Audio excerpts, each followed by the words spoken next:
Merci, ancien Alice. Sois abondamment béni, frère.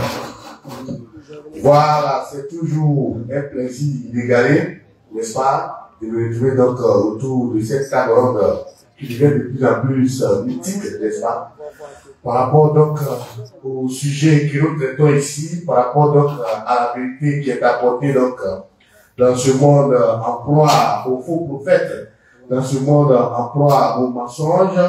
Il y a encore quelque part dans ce monde une place pour la vérité, une place pour la lumière de Dieu. Amen. Voilà, donc c'est avec plaisir que je me retrouve ici, comme je le disais tantôt. Et aujourd'hui, nous avons donc un thème très très intéressant, comme tous les autres thèmes que nous avons traités jusque-là d'ailleurs. Voilà, donc permettez que je puisse maintenant vous donner ce thème. Nous sommes au dimanche 6 juillet 2025 et le thème il est le suivant, le procès de Gédéon de la Culture va construire. Et donc le thème de ce jour il est le suivant. Gédéon de la Culture va contredire les apôtres. Gédéon de la Culture va contredire les apôtres. Gédéon de la Culture va de plus en plus loin.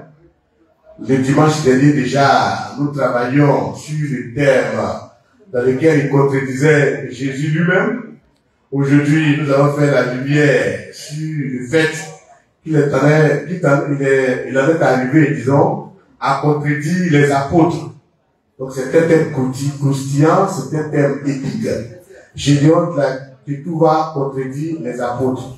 Et donc c'est un panel, et pour ce faire, je prends plaisir donc à appeler ici deux panélistes. Je commence par l'ancien Marc Dongui. L'ancien Marc Dongui qui avance sous vos applaudissements, sous vos ovations. Voilà. L'ancien Marc Dongui qui avance, n'est-ce pas? Il est donc prêt à faire une dissertation orale ce jour pour apporter donc plus de clarté dans ce thème assez intéressant. Voilà, bonne arrivée, ancien Marc Dongui. Merci pour l'amitié que vous faites d'être toujours présent. Merci pour tout ce que vous faites pour l'œuvre de Dieu. Voilà, c'est assez plaisant et nous prenons plaisir donc à vous recevoir. Et il y a aussi un deuxième panéliste que vous connaissez, qui n'est plus à présenter. Il est dans la personne de Ange Kwasi. Ange Kwasi qui avance sous vos applaudissements, sous vos ovations. Voilà, l'évangéliste Ange Kwasi qui va donc prendre toute sa place autour de cette table ronde. Table ronde physiquement et table ronde aussi spirituellement. Merci pour tout. Bonne arrivée, Ange Kwasi. Merci, voilà, que Dieu te bénisse. Merci pour votre sollicitude. Alors donc, je rappelle le thème. Gédéon de la Culture va contredire les apôtres. Ancien Marc Dongui. Gédéon de la Culture on n'a pas fini à contredire Jésus lui-même. Il vient maintenant sur les apôtres. Lui qui se réclame de Christ, lui qui se réclame de l'évangile apostolique. Voilà, Gédéon de la Culture va contredire les apôtres. Vos premières impressions. L'avant-goût, pour ainsi dire. Bonjour, ancien Richard, bonjour à toutes les Ivoiriennes. Bonjour, chers internautes, vous qui vous faites l'amitié de nous suivre chaque dimanche à vos différentes tables rondes. Voilà, aujourd'hui encore, nous sommes sur Gédéon de la Culture. Parce qu'il est important pour nous de mettre le peuple de Dieu en garde contre les faux Christ. Nous faisons ce que Jésus faisait quand il était dans son ministère. Il mettait les gens en garde contre les faux Christ. Et même dans le livre de Matthieu au chapitre 24, nous avons vu qu'il a mis en garde son peuple contre les faux Christ. Et là où ils se trouveront. Et aujourd'hui encore, nous avons pour mission, ce matin, de mettre en garde contre les faux Christ. Et particulièrement un faux Christ, un antichrist, qui est Gédéon de la Culture, qui contredit tout le monde. Depuis 2003, il contredit tout le monde. Oui. Avec une soi-disant révolution chrétienne. Oui, révolution chrétienne. Voilà. Oui. Il contredit tout le monde. Il va jusqu'à contredire Jésus lui-même. Oui. Et nous avons parlé de ça ici le dimanche passé. Et nous avons montré les preuves que Gédéon va à l'encontre de ce que Jésus disait. Et de façon délibérée, bien sûr. Oui, oui. Voilà, c'est pas de façon inconsciente, mais de façon délibérée. Maintenant, aujourd'hui, nous sommes encore là pour démontrer que Gédéon de la Kétouba va à l'encontre de la doctrine apostolique. Oui. Or, nous savons qu'il se réclame de cette doctrine. Il réclame, oui, Voilà. Nous allons prouver ce matin que Gédéon de la Kétouba, il contredit même les apôtres. Il contredit tout le monde. Il va à l'encontre de la saine doctrine. Donc, c'est ce que nous allons faire ce matin. Que voilà. Dieu vous soit béni. Et permettez-moi de dire quelque chose. Oui, je vous ai permis. Voilà, la dernière fois, le Fils de l'homme en a parlé. Gédéon de la Kétouba, en fait, de façon indirecte, s'en prend à la manne fraîche. Oui. Voilà, puisque sur toute la terre, aujourd'hui, c'est à la manne fraîche qu'on trouve les sectes. Et c'est ici que le Fils de l'homme déclare chaque fois que lui, il est 3 fois saint, il ne peut même pas pécher du tout. Et c'est ici que se trouvent les saints. Et c'est nous qui disons que nous sommes saints, justes, purs, irréprochables. Oui. Donc, je dirais la Kétouba tout à l'heure, je pense que nous allons l'écouter si vous le permettez. Voilà. Il dit que celui qui dit que lui ne pêche pas, c'est un menteur. Voilà. Donc, ce matin, ça va encore saigner. Et nous allons prouver qu'il contredit les apôtres.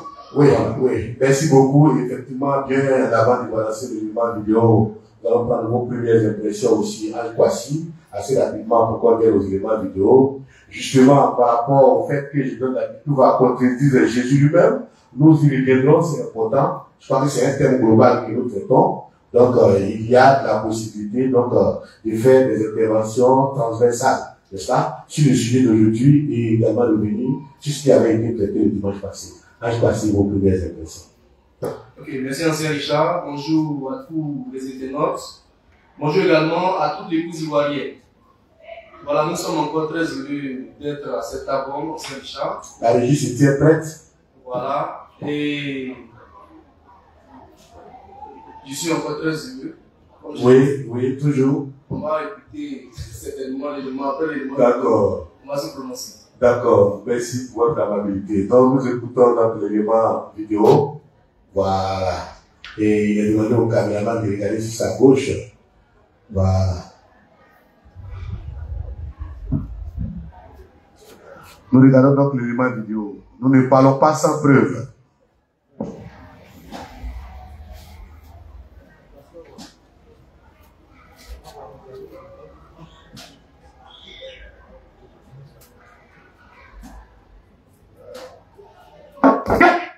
Voilà, il faut donc pouvoir optimiser le son pour que la vidéo, le son soit... Dieu ne doit pas pécher, ou bien non ne peut pas pécher. Vous êtes des menteurs. Que tu sois chrétien ou païen, l'être humain doit pécher. Alors j'attends, Baramis, vous verrez me prouver le contraire. Oui, reprendre la vidéo. Jusqu'au début, il y avait des soucis liés aussi. Tous ceux qui prêchent qu'un chrétien ne doit pas pécher, ou bien non ne peut pas pécher, vous êtes des menteurs. Que tu sois chrétien ou païen, l'être humain doit pécher. Alors j'attends, Baramis, vous verrez me prouver le contraire. Voilà, mais si ça c'est la première vidéo, on va en même temps passer donc à la seconde vidéo. Voilà, c'est cela. Donc, si le caméraman peut donc retourner pour qu'on puisse voir la seconde vidéo, et puis on aura donc une intervention groupée par rapport à ces deux vidéos-là. Voilà. Je crois que la seconde vidéo est en train d'être positionnée. On va juste demander un peu de patience à tous ceux qui nous suivent sur le net comme en présentiel. Voilà. Ça n'existe pas. Tous les grands serviteurs de Dieu, depuis Noé jusqu'au dernier qui a écrit le livre d'Apocalypse, c'est l'apôtre Jean. Il n'y a pas un d'entre eux qui a vécu sans péché. Ça n'existe pas. Étant dans le monde, ils ont péché. Après avoir connu Christ, ils ont aussi péché.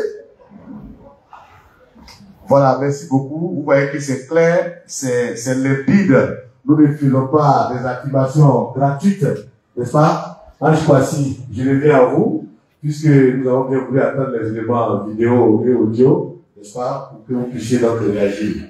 Il dit depuis Noé jusqu'à l'apôtre Jean, tous les serviteurs de Dieu ont péché. Avant même de connaître Jésus, après qu'ils aient connu Jésus, ils ont tous péché et effectivement, ils sont devenus dans le péché. Justement, ça, c'est des affirmations hérétiques qu'on peut dire. Donc, je vous écoute par rapport à toutes ces réactions fallacieuses. Merci, ancien Richard.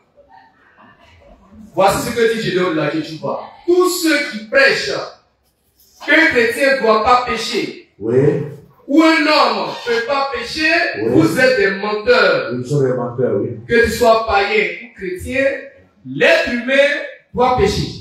L'être humain doit pécher. Pour lui, le péché, c'est quelque chose d'extrêmement absolu. Fin de citation. Gédéon dit, qu'on soit chrétien ou païen, l'être humain doit pécher. Pour lui, le péché, c'est une obligation. C'est-à-dire pour Gédéon la Ketchouba, si tu ne pêches pas, en tant que chrétien, c'est que tu n'es pas un bon chrétien. On vous explique sa pensée, hein. Il a affirmé. Il dit, si tu ne pêches pas, c'est que tu n'es pas un bon chrétien. Mais ce n'est pas le témoignage qu'on a des apôtres. Eux, au contraire, ils ont dit, en tant que chrétien, si tu pêches, c'est que tu n'es pas un bon chrétien. Oui. Mais Gédéon la Ketchouba lui dit, en tant que chrétien, si tu ne pêches pas, tu es un faux chrétien. Parce que tu sois païen ou chrétien, l'être humain doit pécher. Et dit depuis Noé jusqu'à Jean qui a écrit l'Apocalypse, tous ces serviteurs de Dieu là, ils ont péché. Avant de connaître Christ, ils ont péché. Et étant en Christ, ils ont péché. C'est assez grave. C'est très très grave comme affirmation. Donc ce matin-là, oui, on va aussi prendre des versets. Comme il aime les versets, oui, nous aussi on a des versets à lire. On va prendre des versets. Apparemment, ce n'est pas tous les versets qu'il aime. Non, ça c'est clair. Voilà. Il prend les versets qui vont l'aider à pécher. Parce que c'est ça aussi la Bible. Malheureusement. Tu veux trouver du moins des versets dans la Bible qui vont t'encourager à pécher. Il y en a. Même le bossoriste peut trouver sa part des versets. Il y a tous les deux, c'est tout un mélange. Mais aussi, il y a les versets aussi qui vont t'encourager si tu veux marcher dans la sainteté. Oui. Il y a les versets dans la Bible aussi. Oui. Donc ça dépend de ta nature, ça dépend de qui tu es. Voilà. Que le nom du Seigneur soit béni. On va prendre 1 Thessaloniciens 4. 1 Thessaloniciens 4. Verset 3 au verset 5. Verset 3 au verset 5. C'est l'un des versets que je donne la Ketchouba n'aime pas. Ça c'est sûr. Voilà. C'est sûr, c'est Richard. Nous lisons 1 Thessaloniciens 4 avec verset 3. Lisons donc. Ce que Dieu veut, c'est votre sanctification. C'est que vous absteniez de l'impudicité. Voici ce que l'apôtre Paul écrit aux Thessaloniciens. S'abstenir de Il l'impudicité. dit ce que Dieu veut là, c'est votre sanctification. Sanctification. Il n'a pas dit c'est votre souillure. Il n'a pas dit c'est que vous soyez dans l'impureté. Non, il dit c'est votre sanctification. Est-ce que Dieu veut qu'elle a? Mais que tu vois qu'est-ce qu'il veut pour les chrétiens? C'est le péché, il veut. Que tu vas dire, le chrétien doit pécher. Et il s'ébousille, il fait beaucoup de gymnastique. Tous ceux qui disent que les chrétiens ne doivent pas pécher sont des menteurs. Il a quel problème celui-là? Oui, oui. Si tu n'es pas animé de l'esprit du diable, tu ne peux pas avoir des réactions.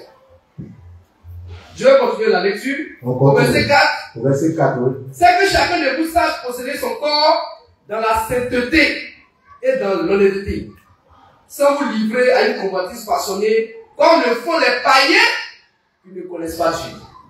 Comme le font les païens qui ne connaissent pas Dieu.